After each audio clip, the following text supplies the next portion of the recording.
धर्मपीठाचे अधिकारी आणि सज्जन हो,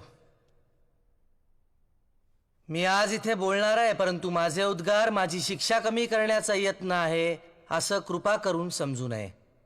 मुळात माझ्यावर झालेले आरोप हा गुन्हा आहे का हेच मला समजत नाही. वेदांचा आशय मी माझ्या काव्यातून प्रकट केला हे सत्यच आहे, परंतु तसं करण्यासाठी कुणाची परवानगी घ्यावी लागते हे मला ज्ञात नव्हतं. नुकतंच जन्मलेलं मूल मातेचं स्तन्य चोखू लागतं तेव्हा त्याला तसं करण्यासाठी कुणा अंमलदाराची परवानगी घ्यावी लागत नाही.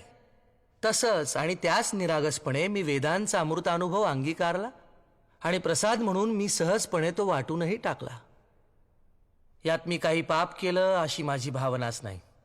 वेदात उपनिषदात म्हटल्याप्रमाणे आपण सर्वजण जर एकाच ब्रह्मतत्वातून निर्माण झालेलो आहोत आणि शेवटी त्यातच विलय पावणार आहोत, तर मग हा भेदाभेद कशासाठी? अवघी एकाचीच वीण तेथे कैसे भिन्ना भिन्न. कबीर म्हणतो, ब्राह्मण वेगळा असावा असं जर ईश्वराला वाटलं असतं तर त्यानं त्याला जानवं लिहून आणि मुंडन करूनच खाली नसतं का पाठवलं? आणि मुसलमान वेगळा असावा असं जर त्याला वाटलं असतं तर त्यानं त्याला सुनता करूनच जन्माला नसतं का घातलं? कबीराचं नाव घेऊ नका. त्याला ना जात ना धर्म. रस्त्याच्या कडेला वाढलेली अनावर सवलात ती. मग ज्ञानदेवांचा दाखला देऊ नको.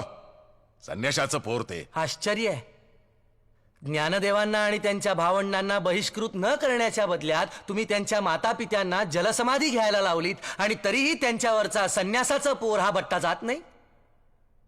बर, मग पैठणचे एकनाथ महाराज नको. तुम्हाला वेद नको, अद्वैत तत्वज्ञान नको, वारकरी परंपरा नको, मग तुम्हाला हवाय तरी काय?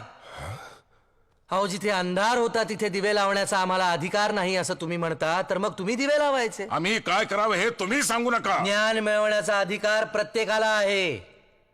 ब्राह्मण, क्षत्रिय, शूद्र, वैश्य, चांडाळा आहे अधिकार.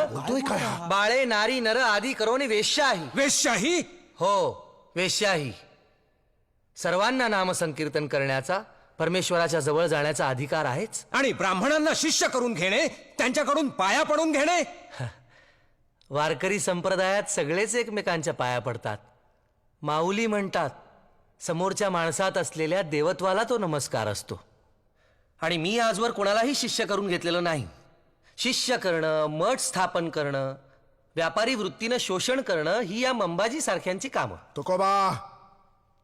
तुकोबा, तुम्ही कितीही बडबड केलीत तरी स्मृती श्रुतीप्रमाणे तुम्ही गुन्हा केलेला आहे.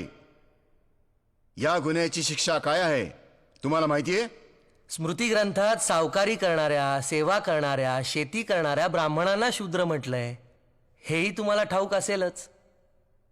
एरवी अंत्यजांचा विटाळ मांडणारे हेच ब्राह्मण कर्ज वसूल करण्यासाठी त्यांच्याच वस्तीतून फिरतात. याला तुम्ही काय म्हणाल? का कायदा फक्त आमच्यासाठी आहे?